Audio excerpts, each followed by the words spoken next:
السلام علیکم ورحمۃ اللہ وبرکاتہ۔ الحمدللہ نحمده ونستعینه ونستغفره ونؤمن به ونتوکل علیہ ونعوذ باللہ من شرور انفسنا ومن سیئات اعمالنا من يهده اللہ فلا مضل له ومن يضلل فلا هادی له ونشهد ان لا الہ الا اللہ وحدہ لا شریک له ونشهد ان محمدا عبدہ ورسولہ۔ قال اللہ تبارک و تعالی فی القرآن المجید والفرقان الحمید لئن شکرتم لأزیدنکم ولئن کفرتم ان عذابی لشدید۔ صدق اللہ العظیم۔ معزز سامعین کرام، مصلیان نظام، بزرگ حضرات، اللہ تبارک و تعالی کا شریعت کا یہ ضابطہ ہے، یہ مزاج ہے کہ اگر کہیں پر قدردانی ہے تو وہاں پر کثرت ہے۔ کوئی شخص اگر کسی چیز کی قدر کرنا شروع کر دے تو اللہ تبارک و تعالی اس چیز کی کثرت اس کے یہاں زیادہ فرما دیتے ہیں۔ اسی کو اللہ تبارک و تعالی نے کلام پاک میں ارشاد فرمایا، جیسا کہ ابھی آپ کے سامنے یہ آیت پیش کی گئی کہ لئن شکرتم لأزیدنکم، کہ اگر تم شکر کرو گے تو میں بڑھا کر دوں گا۔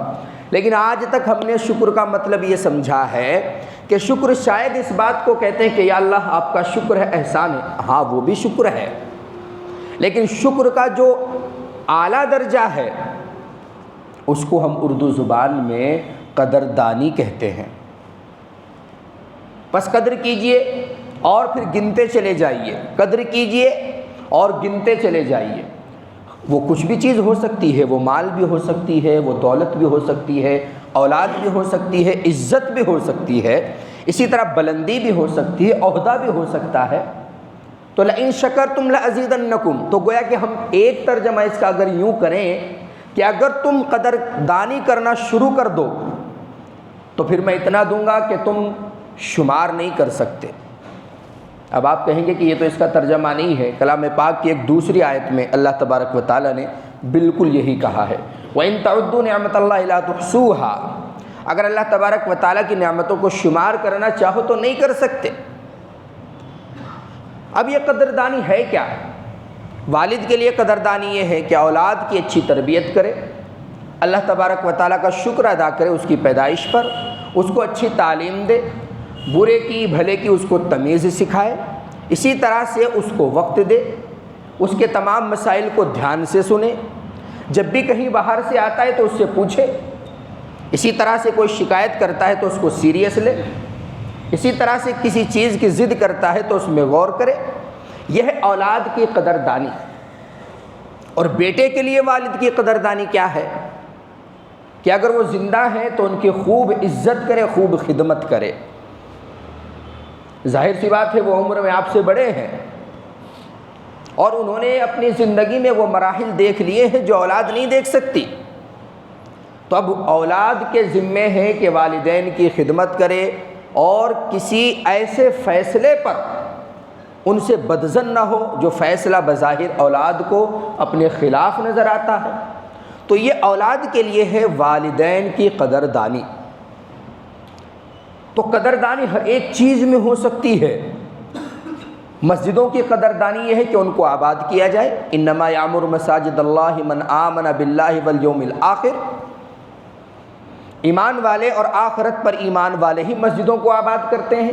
تو مسجدوں کی قدردانی یہ ہے کہ ان میں بحث و مباحثہ نہ کیا جائے، فضول باتیں نہ کی جائے، کسی کی طرف سے کینہ کپٹ لے کر مسجد میں نہ آیا جائے، بیڑی سگریٹ حقہ نشے کی چیز استعمال کر کے ڈائریکٹ مسجد میں نہ آیا جائے۔ اسی طرح سے اگر مسجد گندہ ہے، کوئی کونا یا کوئی حصہ، تو اس کو صاف کرنے کی یا کرانے کی کوشش کی جائے، دنیا کی باتیں اس میں بیٹھ کر نہ کی جائے، عزت و احترام کے ساتھ مساجد میں بیٹھا جائے، تو یہ مسجد کی قدردانی ہے۔ تو اسی طرح سے ائمہ کی قدردانی کیا ہے کہ ان کا احترام کیا جائے، اسی طرح ان سے استفادہ کیا جائے، فائدہ اٹھایا جائے۔ مؤذنین کی قدردانی ہے کہ ان کی آواز کو سن کر فوراً مسجد میں آیا جائے۔ اسی طرح سے اللہ تبارک و تعالیٰ نے اچھی جاب عطا کر دی ہے تو اس کی قدردانی یہ ہے کہ وقت پر حاضر ہوا جائے، بلا وجہ خام خواہ غیر حاضری نہ کی جائے۔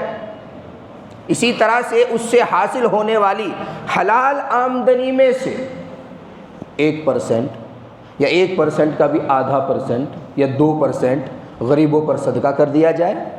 اسی طرح 2 یا 4% میں اپنی اولاد کے شوق کو پورا کر دیا جائے۔ اسی طرح اس میں سے کچھ رقم اولاد کو اور بیوی کو ایسی دے دی جائے جس کا کوئی حساب نہ ہو۔ تو یہ نوکری کی اور یہ جاب کی قدردانی ہے۔ اسی طرح سے قدردانی کی شریعت میں، قدردانی کی ہمارے معاشرے میں، اللہ تبارک و تعالیٰ کی نظر میں، آپ صلی اللہ علیہ وسلم کی نظر میں بڑی اہمیت ہے۔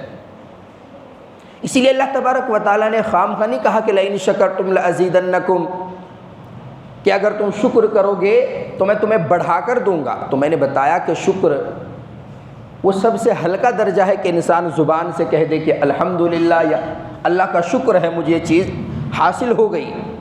لیکن بہت سے لوگ زبان سے کہنے کے تو عادی ہوتے ہیں لیکن پھر ان کو پریکٹیکلی مس یوز کرتے ہیں۔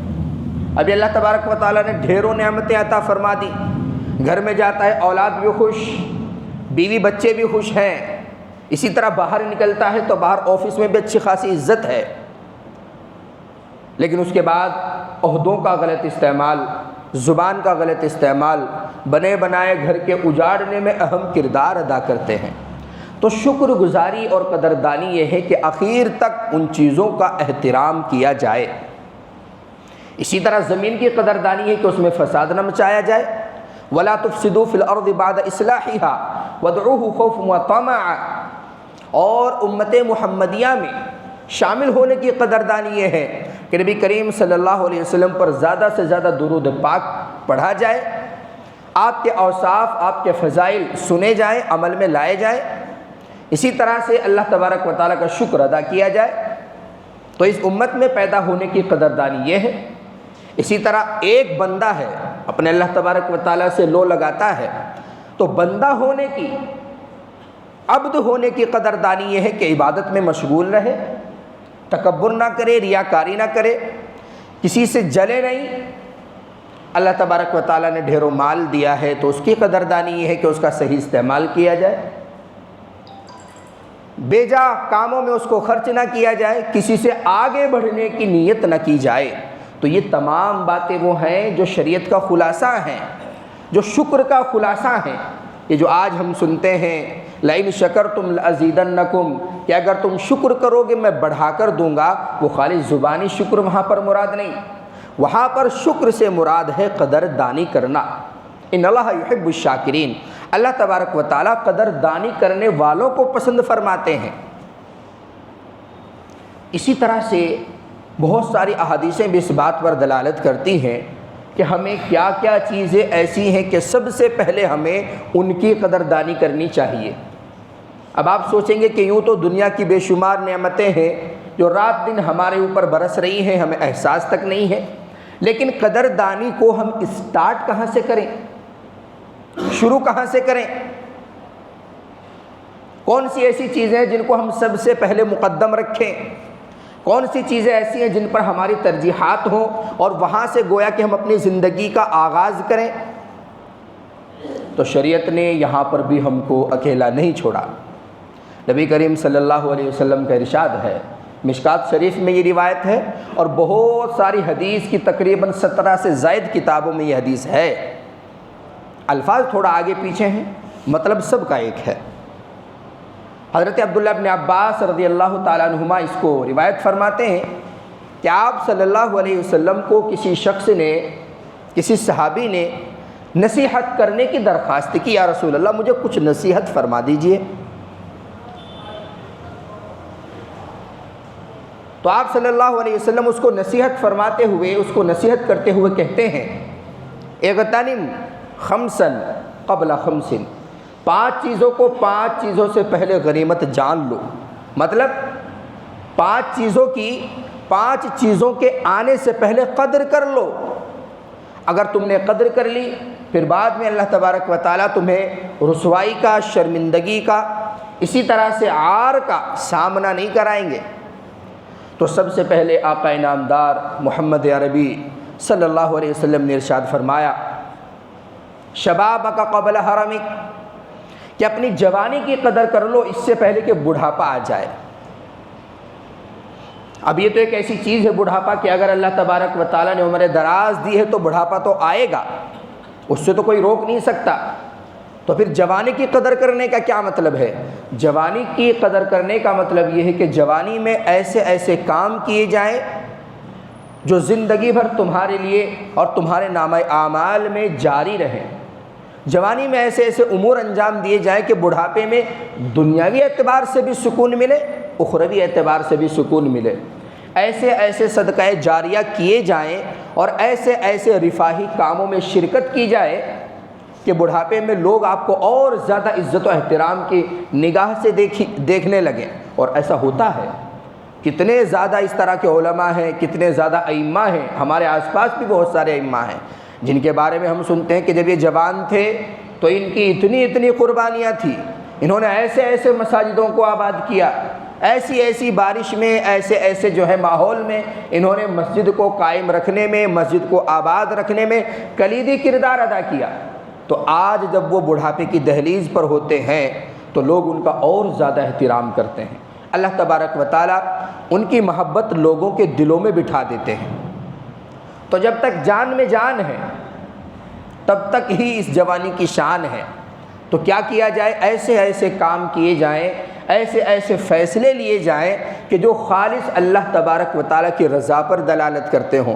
جوانی کا غلط استعمال، غصہ، جنون، جذبہ، پاگل پن، کسی چیز کو حاصل کرنے کا اندھا جنون، ان تمام چیزوں سے پرہیز کیا جائے تو یہ ہے جوانی کا حق ادا کرنا، جوانی کی قدر کرنا، اور اسی کو کہتے ہیں جوانی کا قدردان۔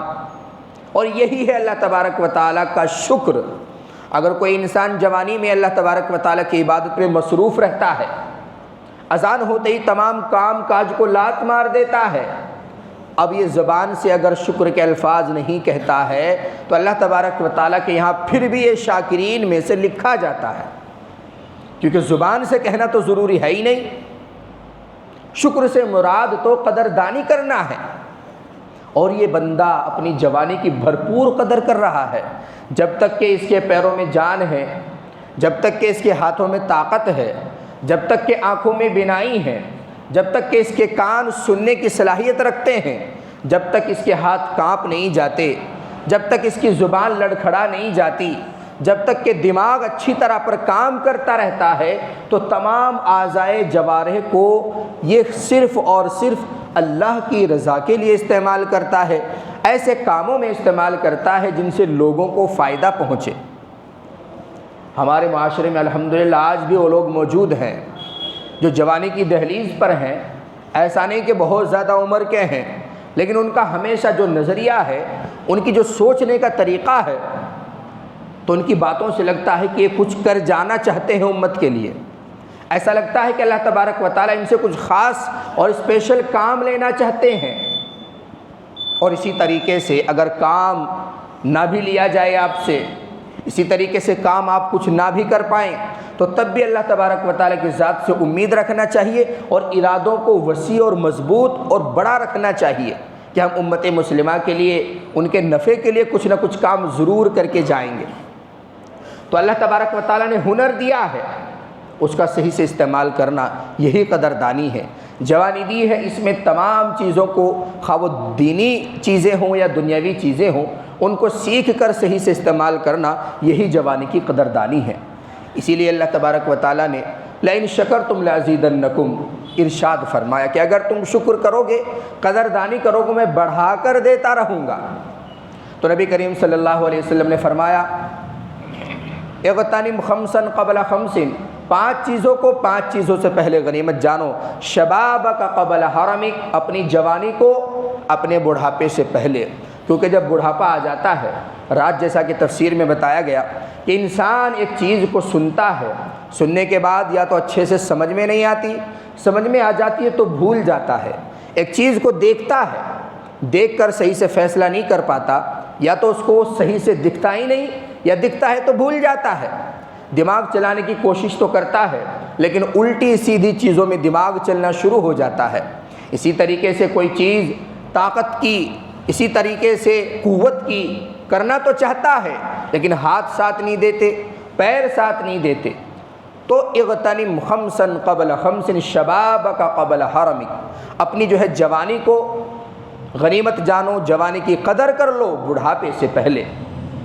اسی طرح نبی کریم صلی اللہ علیہ وسلم نے ارشاد فرمایا وصحتک قبل سقمک، اور اپنی صحت مندی کو غنیمت جان لو بیماری سے پہلے۔ قبل سقم کہتے ہیں بیماری کو جو بدن میں پیش آ جاتی ہے، خواہ وہ اندرونی طور پر ہو یا بیرونی طور پر ہو۔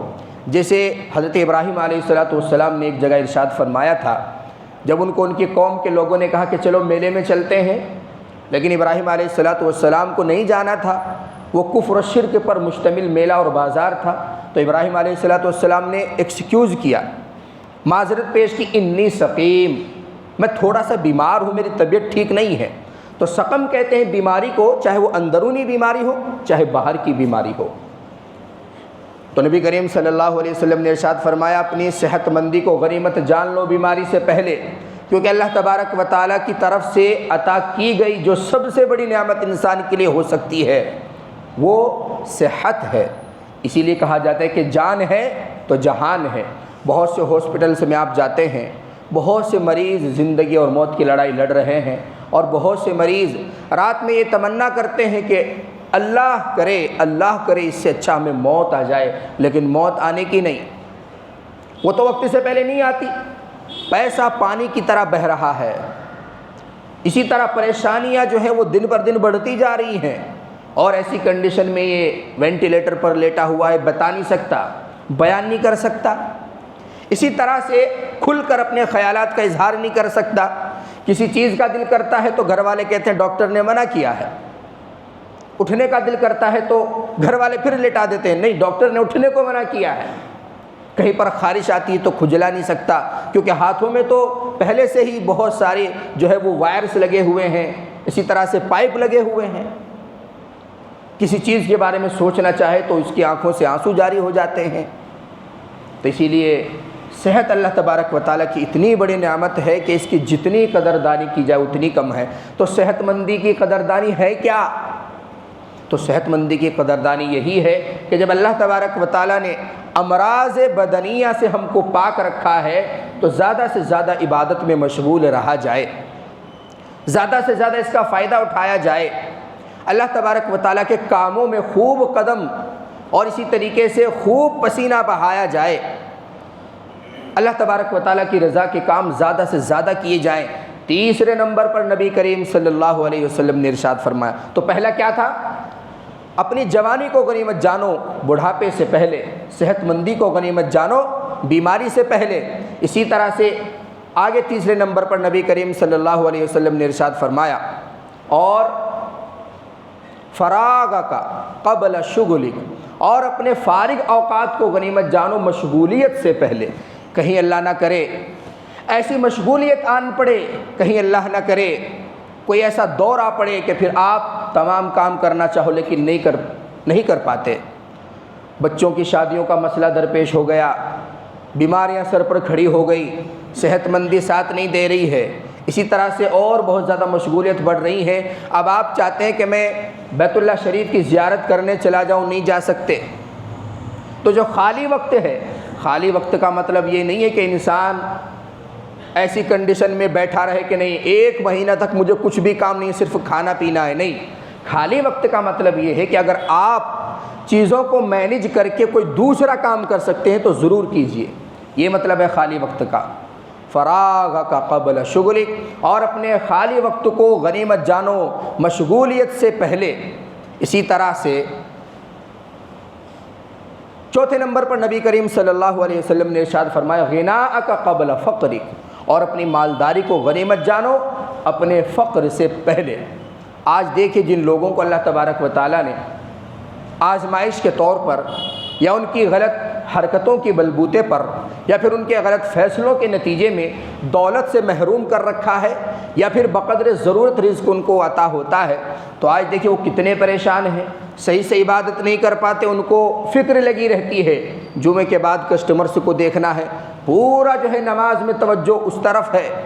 اسی طریقے سے اللہ تبارک و تعالیٰ نے جن کو مال کی جو ہے نعمت سے نوازا ہے، اسی طریقے سے ڈھیروں مال ان کو دیا ہے، مال کثیر عطا کیا ہے، جب چاہیں جتنا چاہیں صدقہ کر سکتے ہیں، جب چاہیں جہاں چاہیں جا سکتے ہیں، جب چاہیں جس طرح سے چاہیں جائز طریقے پر مال میں تصرف کر سکتے ہیں۔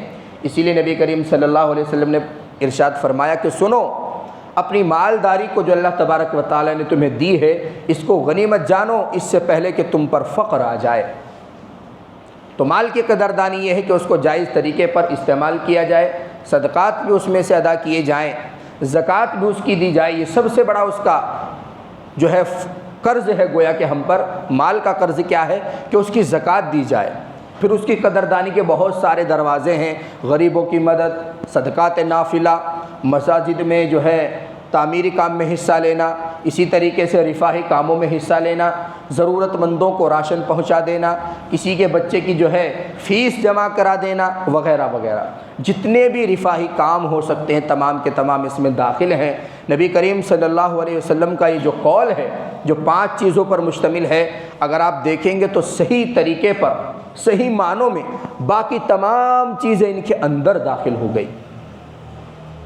5ویں نمبر پر نبی کریم صلی اللہ علیہ وسلم نے ارشاد فرمایا کہ یہ تمام کام تو تب کرو گے جب زندہ رہو گے، حیاتک قبل موتک، اپنی زندگی کو غنیمت جانو موت سے پہلے، کیونکہ تمام کام عبادت کے اعتبار سے ہوں یا پھر ہمارے مجاہدے کے اعتبار سے ہوں، توبہ اور تائب ہونے کے اعتبار سے ہوں یا پھر اسی طریقے سے آمد و رفت کے اعتبار سے ہوں، تمام کے تمام زندگی ہی میں تو ہوں گے۔ تو اسی لیے اگر زندگی ہے تو اللہ تبارک و تعالیٰ کی طرف سے یہ بھی ایک نعمت ہے، نہ جانے کب سانسیں بند ہو جائیں اور نہ جانے کب اللہ تبارک و تعالیٰ کی طرف سے بلاوا آ جائے، اس لیے موت سے پہلے اس زندگی کو غنیمت جانو، زندگی کی گویا کہ قدر کرو، اور زندگی کی قدر کیا ہے کہ اس کو اللہ تبارک و تعالیٰ کی اطاعت میں استعمال کرو۔ اب آپ کہیں گے کہ بار بار اللہ تبارک و تعالیٰ کی اطاعت، بار بار اللہ تبارک و تعالیٰ کی رضا، کوئی دنیا کا کام نہ کریں؟ نہیں، جائز طریقے پر اور شریعت کی روشنی میں، شریعت کے اصول اور ضوابط کو مد نظر رکھتے ہوئے دنیاوی کاموں کو کرنا بھی شریعت ہی کے کام کو کرنا ہے۔ آپ بزنس کر رہے ہیں، خوب بزنس کیجئے، آپ اچھی جاب تلاش کر رہے ہیں، خوب تلاش کیجئے، لیکن آپ خیال رکھتے ہیں کہ حرام کی آمیزش نہ ہو، آپ خیال کرتے ہیں کسی کو دھوکہ نہ دیا جائے، تو یہ بھی عین شریعت ہے۔ تو نبی کریم صلی اللہ علیہ وسلم نے 5 چیزوں کی طرف رہنمائی فرمائی کہ اگر اپنی زندگی کو چینج کرنا ہے، قدردانی کو شروع کرنا ہے، تو یہاں 5 چیزوں سے شروع کر سکتے ہیں۔ دیکھیے کتنا زیادہ احسان نبی کریم صلی اللہ علیہ وسلم کا اس امت پر ہے۔ آپ صلی اللہ علیہ وسلم نے ہر ایک موڑ پر اس امت کی رہنمائی فرمائی۔ تو کام ایسے کیے جائیں جو اللہ تبارک و تعالیٰ کی رضا پر اور قدردانی پر دلالت کرتے ہوں، جیسا کہ ایک دوسری حدیث میں ہے 8 احوال، کہ 8 کنڈیشنز ایسی ہوتی ہیں تدعو فیہا لک الملائکہ، کہ اس میں فرشتے بھی تمہارے لیے دعا کرتے ہیں۔ تو کیسے کیسے کام کیے جائیں؟ حدیث میں اس طرف بھی اشارہ ملتا ہے۔ اب کون کون سے وہ اوقات ہیں جن میں فرشتے انسان کے لیے دعا کرتے ہیں؟ جبکہ انسان کو حکم ہے کہ وہ عبادت کرے، انسان کو حکم ہے اپنے لیے دعا کرے، انسان کو حکم ہے کہ وہ اپنے والدین کے لیے دعا کرے، انسان کو حکم ہے کہ نبی کریم صلی اللہ علیہ وسلم پر درود پڑھے، لیکن 8 موقع ایسے ہیں کہ انسان تو بیٹھا ہے خاموش اور فرشتے اس کے لیے دعا کر رہے ہیں، یا اللہ اس بندے کی مغفرت فرما، یا اللہ یہ بندہ بہت زیادہ متحرک ہے، آپ کی عبادت میں بہت زیادہ قوت صرف کرتا ہے، توانائی صرف کرتا ہے، یا اللہ اس کی مغفرت فرما۔ تو جوانی میں اگر قدردانی جوانی کی کر رہے ہیں تو ایسے کام کیے جائیں۔ کون سے کام ہیں؟ 8 کام ہیں، اور وہ 8 کے 8 ایک حدیث میں نہیں ہیں، الگ الگ حدیث میں ہیں۔ 1 پوائنٹ ابن ماجہ شریف میں ہے، 4 پوائنٹ مسلم شریف کی الگ الگ حدیثوں میں ہے، اسی طرح ایک امام ترمذی رحمۃ اللہ علیہ نے نقل کیا، ایک فلاں محدث نے نقل کیا، ایک فلاں محدث نے نقل کیا، تو الگ الگ ہیں، بہرحال اوتھینٹک ہیں، صحیح حدیث سے ثابت ہیں کہ 8 موقع ایسے ہوتے ہیں کہ فرشتے انسان کے لیے دعا کرتے ہیں۔ پہلا موقع تو یہ ہے کہ انسان پہلی صف میں آ کر بیٹھ جائے نماز کے انتظار میں، عبادت کرے، جو بھی دل میں آئے پڑھے، نماز کا انتظار کرتا رہے، خاموش بیٹھنے کی بات اگر آئے تو خاموش بھی بیٹھ سکتا ہے۔ اب یہ نماز کے انتظار میں بیٹھتا ہے، پہلی صف میں آ کر بیٹھتا ہے، اب فرشتے اس کے لیے فری میں دعائیں کر رہے ہیں، یا اللہ اس بندے کی مغفرت فرما، یا اللہ اس بندے کی مغفرت فرما۔ اب ترمذی شریف کی روایت آپ اٹھا کر دیکھیے، پہلی صف میں نماز پڑھنے والوں کی جو فضیلت ہے، نبی کریم صلی اللہ علیہ وسلم نے ارشاد فرمایا، اگر لوگوں کو معلوم ہو جائے کہ پہلی صف میں نماز پڑھنا کتنی زیادہ فضیلت کا حامل ہے تو لوگ اس کو حاصل کرنے کے لیے جنگ و جدال شروع کر دیں، لڑنا جھگڑنا شروع کر دیں کہ نہیں یہ تو میری جگہ ہے، پہلے سے ایک ایک گھنٹہ آ کے بیٹھنا شروع کر دیں۔ تو ایک موقع تو یہ ہے کہ انسان پہلی صف میں آ کر بیٹھ جائے نماز کے انتظار میں، اب فرشتے اس کے لیے دعا کرتے ہیں، تو گویا کہ یہ اپنے وقت کا صحیح استعمال کر رہا ہے اور اپنے وقت کی قدردانی کر رہا ہے۔ اور دوسرا، کوئی شخص بیمار ہے آس پڑوس میں، بہت زیادہ دور میں اگر کوئی شخص بیمار ہے، اس کی عیادت کرنا نہ شرعاً فرض ہے اور نہ ہی عرف عام میں واجب ہوتا ہے، لیکن ہمارے معاشرے میں جن سے ہم ملتے ہیں، ہمارا دوست ہے، ہمارا پڑوسی ہے، ہمارا بھائی ہے، قریب کا کوئی آدمی ہے، بیمار ہو جاتا ہے، اب ہمیں معلوم ہوا فلاں کو بخار ہے، 3 دن سے حالت خراب ہے، تو ہم اس کو ٹھیک نہیں کر سکتے، لیکن عیادت کے لیے چلے گئے، تسلی دینے کے لیے چلے گئے، ساتھ میں کچھ تھوڑا بہت خوش کرنے کے لیے یا پھر رواج کے طور پر ساتھ میں لے کر چلے گئے۔ اب یہ شخص اپنے اعتبار سے ایسا کام کر رہا ہے کہ جو اس پر لازم تھا، گویا کہ یہ فریضے کو انجام دے رہا ہے، لیکن فرشتے برابر اس کے لیے دعا کر رہے ہیں، یا اللہ اس بندے کی مغفرت فرما، بڑا پیارا بندہ ہے۔ تو 2 موقع ہو گئے، تو گویا کہ اس نے بھی اپنے وقت کی قدردانی کی اور وقت کو صحیح جگہ پر استعمال کیا۔ اور تیسرا موقع وہ ہے کہ جب انسان نمازوں سے فارغ ہونے کے بعد اپنی جگہ پر بیٹھا رہے، سنتیں پڑھے، نوافل پڑھے، مسجد میں موجود رہے اور اللہ تبارک و تعالیٰ کا ذکر کرے، جتنا اللہ تبارک و تعالیٰ نے اس کو توفیق دی۔ اسی لیے میں نے ایک مرتبہ جمعے میں کہا تھا کہ نمازوں کے فوراً بعد اٹھ کر بھاگ جانا نہیں چاہیے، یہ اچھی عادت نہیں ہے، تو سنتوں میں مشغول رہے، نوافل میں مشغول رہے۔ تو تیسرا موقع یہ ہے کہ اللہ تبارک و تعالیٰ کے ملائکہ، جو کہ بہت سارے کام ان کو ہیں، وہ فری نہیں بیٹھے ہیں، لیکن اس کے باوجود بھی دعا کرتے ہیں، باری تعالیٰ اس بندے سے آپ راضی ہو جائیے، باری تعالیٰ اس بندے کی مغفرت فرمائیے، بڑا ہی پیارا بندہ ہے۔ اور چوتھا موقع وہ ہے کہ جو ایک انسان لوگوں کی بھلائی کے لیے ان کو کچھ سکھاتا ہے، قرآن پڑھنا سکھاتا ہو، ان کے بچوں کو دینیات سکھاتا ہو، یا بھلائی کی ان کو ترغیب دیتا ہو، تبلیغ کے کام کو انجام دیتا ہو، لوگوں کو باہر سے مسجد میں لانے کی فکر کرتا ہو، تو چوتھا یہ آدمی ہے۔ ایسے شخص کے لیے بھی اللہ تبارک و تعالیٰ اجر تو لکھتے ہی لکھتے ہیں، لیکن اللہ تبارک و تعالیٰ کے مقرب فرشتے اس کے لیے دعا کرتے ہیں، یا اللہ آپ نے اس بندے کو جب توفیق دی ہے یہ کام کرنے کی، تو اس کو اپنی رضا بھی نصیب فرما، اس کی مغفرت بھی فرما۔ اور پانچواں وہ شخص ہے جو اپنے بھائی سے ملاقات کرنے کے لیے جاتا ہے کہ چلیے مل کر آتے ہیں، 1 ہفتہ ہو گیا خبر نہیں ہے، 2 ہفتے ہو گئے خبر نہیں ہے، 1 مہینہ ہو گیا کوئی خبر نہیں ہے، چلیے ملاقات کر کے آتے ہیں کہ اچھا ہے یا نہیں، کہیں کوئی دقت تو نہیں ہے، کہیں کوئی پریشانی تو نہیں ہے، بھائی میرے ہوتے ہوئے تمہیں کس طرح کی پریشانی، میں ہوں نا ادھر۔ اب یہ جا کر صرف اللہ تبارک و تعالیٰ کی رضا کے لیے ملاقات کرتا ہے، دوسرا اس کا کوئی اور مقصد اور مطلب نہیں۔ تو اللہ تبارک و تعالیٰ سے التجا کرتے ہیں فرشتے، یا اللہ اس بندے سے راضی ہو جائیے، یا اللہ اس بندے سے راضی ہو جائیے، یا اللہ اس بندے سے راضی ہو جائیے۔ اللہ تبارک و تعالیٰ فرشتوں کی درخواستوں کو قبول فرماتے ہیں اور اس کی مغفرت فرما دیتے ہیں۔ اسی طرح چھٹا وہ شخص ہے جو رات میں سوتا ہے پاکی کی حالت میں۔ پاکی کی حالت میں سونے کا مطلب یہ ہے کہ جنابت سے بھی پاک ہو اور باوضو ہو، تو آپ یہ کہہ سکتے ہیں آسانی سے کہ جو باوضو سوتا ہے، تو باوضو سونے کی بھی شریعت میں بہت فضیلت آئی ہے۔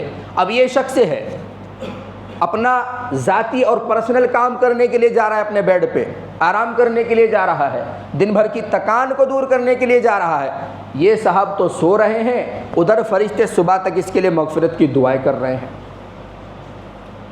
اسی طریقے سے ساتواں وہ شخص ہے اللہ تبارک و تعالی جس کو توفیق دے۔ حدیث شریف میں آتا ہے کہ جو انسان اپنے کسی مسلمان بھائی کے کام کے لیے نکلتا ہے تو جب تک وہ واپس نہیں آتا تو ایسا ہے جیسا کہ وہ جہاد کے لیے نکلا ہو۔ تو اگر کوئی شخص دوسرے کے کام کے لیے، دوسروں کو نفع پہنچانے کے لیے گھر سے باہر نکلتا ہے، اللہ تبارک و تعالیٰ اس سے بھی راضی ہوتے ہیں اور ملائکہ اس کے لیے بھی دعا کرتے ہیں۔ اور 8ویں نمبر پر حدیث میں ملائکہ کا دعا کرنا جو مذکور ہے وہ ان لوگوں کے لیے ہے جو سحری کھاتے ہیں، مطلب رمضان سے متعلق یہ بشارت ہے۔ اب رات میں تراویح بھی پڑھی ہے، نیند کا غلبہ ہے، پھر بھی اٹھتے ہیں اور اٹھ کر سحری میں مشغول ہو جاتے ہیں، اٹھ کر جو ہے عبادت میں مشغول ہو جاتے ہیں، تو یہ اپنا پرسنل کام کر رہا ہے، سحری کھا رہا ہے، کھانا کھا رہا ہے، اپنا پیٹ بھر رہا ہے، لیکن فرشتے اس کے لیے برابر دعائیں کر رہے ہیں۔ تو یہ 8 خوش نصیب اشخاص وہ ہیں کہ جو اپنے اوقات کو وہاں پر استعمال کرتے ہیں جہاں پر کرنا چاہیے۔ تو اسی کو کہتے ہیں وقت کی قدر دانی۔ اللہ تبارک و تعالیٰ نے دماغ دیا ہے تو صحیح موقع پر اس کو استعمال کرو، یہ ہے دماغ کی قدر دانی۔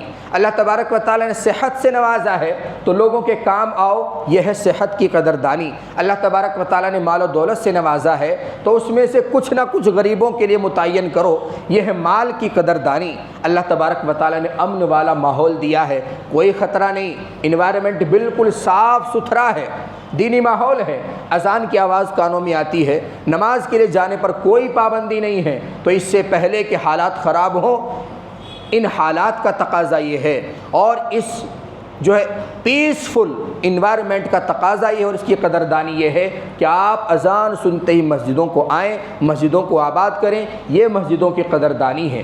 اسی طرح سے اللہ تبارک و تعالیٰ نے اولاد کی دولت سے نوازا ہے، اس کے ساتھ برابری کا معاملہ کریں، 2-4 اولاد ہیں تو سب کے درمیان مساوات رکھیں۔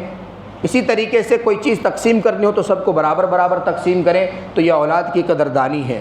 والدین زندہ ہیں تو ان کا خوب خیال رکھیں، یہ والدین کی قدردانی ہے۔ کلام پاک پڑھنا اگر آتا ہو تو کم سے کم 1 پارہ روزانہ پڑھیں، یہ کلام پاک کی قدردانی ہے۔ اسی طرح سے ہم آنکھوں سے دیکھ سکتے ہیں، کوشش یہ کی جائے کہ حرام کاموں سے ان کو دور رکھا جائے، یہ آنکھوں کی قدردانی ہے۔ اسی طرح سے اللہ تبارک و تعالیٰ نے کانوں میں سننے کی صلاحیت عطا کی ہے، تو کوشش یہ کی جائے کہ ناجائز چیزوں سے سونگ ہو گئے، ناجائز نشیدے ہو گئے، ناجائز قصیدے ہو گئے، ان سے کانوں کو دور رکھا جائے، تو یہ ہے کانوں کی قدردانی۔ زبان اللہ تبارک و تعالیٰ نے دی ہے، آپ استعمال کر سکتے ہیں، تو حق بات کہی جائے، چاہے وہ اپنے ہی خلاف کیوں نہ جا رہی ہو، اپنے گھر والوں کے خلاف ہی کیوں نہ جا رہی ہو، یہ ہے زبان کی قدردانی۔ صحت مندی اللہ تبارک و تعالیٰ نے دی ہے تو خوب عبادت کیجئے، یہ ہے صحت کی قدردانی۔ اللہ تبارک و تعالیٰ نے اپنا گھر دیا ہے، اللہ تبارک و تعالیٰ نے چھت دی ہے، سائبان دیا ہے، آپ رات میں آرام سے سو سکتے ہیں، تو کبھی آپ کو اگر فرصت ملے تو اس شکر میں آپ 2 رکعت نفل پڑھ کر اللہ تبارک و تعالیٰ کا شکر ادا کیجئے، یہ ہے مکان کی قدردانی۔ اللہ تبارک و تعالیٰ نے وبائی امراض سے محفوظ رکھا، بیماریوں سے محفوظ رکھا۔ اللہ تبارک و تعالیٰ نے کوئی ایسی بیماری نہیں دی کہ جس سے انسان مستقل طور پر پریشان ہو۔ تو آپ جو ہے اللہ تبارک و تعالیٰ کے اس احسانات سے خوش ہو کر اللہ تبارک و تعالیٰ کی کو جو ہے اپنی عبدیت ظاہر کر کے اس کے سامنے کچھ چپکے سے کسی کو صدقہ کر دیتے ہیں، تو یہ ہے آپ کی صحت مندی کی قدردانی۔ تو بات چلی تھی لئن شکرتم لازیدنکم سے، اور کہاں کہاں پہنچ کر پھر وہیں آئے۔ اللہ تبارک و تعالیٰ نے کلام پاک میں ارشاد فرمایا لئن شکرتم لازیدنکم، اگر تم شکر کرو گے تو میں بڑھا کر دیتا رہوں گا۔ تو یہیں سے بات شروع ہوئی تھی کہ شکر کہتے کس کو ہیں، تو شکر کا جو اصل مقصد ہے، شکر کا جو اصل موقف ہے، شکر کا جو اصل معنی ہے وہ ہے قدردانی کرنا، وقت رہتے ہوئے اہمیت کو سمجھنا، اس کو کہتے ہیں قدردانی۔ وَلَئِن كَفَرْتُمْ، اور اگر تم انکار کرنے لگو، کفر کرنے لگو، اللہ تبارک و تعالیٰ کی نعمتوں کو غلط استعمال کرنے لگو، صحت مندی کو غلط استعمال کرنے لگو۔ اللہ تبارک و تعالیٰ نے عہدہ دیا ہے، آپ مظلوموں کی آواز کو دبانے کا کام کرنے لگو۔ ان عذابی لشدید، تو یاد رکھو میرا عذاب بڑا سخت ہے۔ تو کوشش یہ کرنی چاہیے کہ نبی کریم صلی اللہ علیہ وسلم نے قدردانی کے جو 5 طریقے بتائے ہیں، اور حدیث شریف میں متعدد احادیث سے جو 8 امور ثابت ہوئے ہیں قدردانی کی تفسیر کے طور پر، ان پر عمل کیا جائے، اور اپنے اپنے اعتبار سے اللہ تبارک و تعالیٰ نے جس کو جس دولت سے نوازا ہے، جس فیلڈ میں اس کو مہارت ہے، جس فیلڈ میں اس کو اللہ تبارک و تعالیٰ نے راحت بخشی ہے، اس فیلڈ میں زیادہ سے زیادہ اللہ تبارک و تعالیٰ کی رضا کے کام کیے جائیں، اور حرام کاری سے دور رہا جائے، حلال چیزوں کی طرف رغبت زیادہ کی جائے۔ اللہ تبارک و تعالیٰ مجھے بھی، آپ کو بھی اپنی عمر کو صحیح طریقے پر استعمال کرنے کی توفیق عطا فرمائے، اپنے مال کو بھی صحیح طریقے پر استعمال کرنے کی توفیق عطا فرمائے۔ ان مساجد کی، مدارس کی، خانقاہوں کی، تبلیغی جماعتوں کی، سب کی جو ہے وہ اہمیت اور سب کی جو ہے وہ قدر کرنے کی توفیق عطا فرمائے۔ اب ایک مسئلہ اور سن لیجئے، بہت پہلے یہ مسئلہ ایک مرتبہ عرض کیا گیا تھا، اور شاید 2-3 ہفتے پہلے بھی عرض کیا گیا، لیکن کوئی فرق نہیں ہے، بالکل اسی طرح جس طرح پہلے تھا آج بھی وہ مسئلہ اور وہ شور وہ شرابہ اسی طرح ہے۔ جب ہم سجدے میں جاتے ہیں تو ہم اپنے گھٹنوں کو اتنی زور سے صف پر نہ ماریں جیسا کہ فرسٹ فلور سے، سیکنڈ فلور سے، یا پھر تھرڈ فلور سے کسی آدمی نے چھلانگ لگا دی ہو۔ ایسے گرتے ہیں سجدے میں جیسے ہماری جو ٹانگوں میں طاقت نہیں ہے۔ ارے جو چیئر پہ بیٹھے ہیں وہ تو مجبور ہے، لیکن آپ کھڑے ہو کر نماز پڑھ رہے ہیں، اگر عذر ہے، سجدے میں جانے کا طریقہ اصل یہ ہے کہ پہلے گھٹنوں کو رکھا جائے ادب و احترام کے ساتھ، لیکن اگر گھٹنوں میں تھوڑی بہت تکلیف ہے، زیادہ نہیں، تھوڑی بہت تکلیف ہے، اٹھتے بیٹھتے دقت ہوتی ہے اور گھٹنوں میں آواز آتی ہے، درد پیدا ہوتا ہے، تو پھر آپ کو اجازت ہے کہ سجدے میں جاتے ہوئے گھٹنوں کے بجائے پہلے ہاتھ رکھ لیں۔ اب جب پہلے آپ ہاتھ رکھیں گے تو گھٹنوں پر جو زور پڑتا ہے وہ کم ہو جائے گا، جب کم ہو جائے گا تو آپ آرام سے سجدے کی جگہ پر یا پھر گھٹنوں کی جگہ پر گھٹنوں کو رکھ سکتے ہیں۔ اس سے جو ہے وہ ایک عظمت، وقار، سکون بنا رہے گا، اور پھر جو نماز کی شان ایک ہیئت ہوتی ہے وہ بھی برقرار رہے گی۔ ایک بات، دوسری بات ساتھ ساتھ میں یہ ہے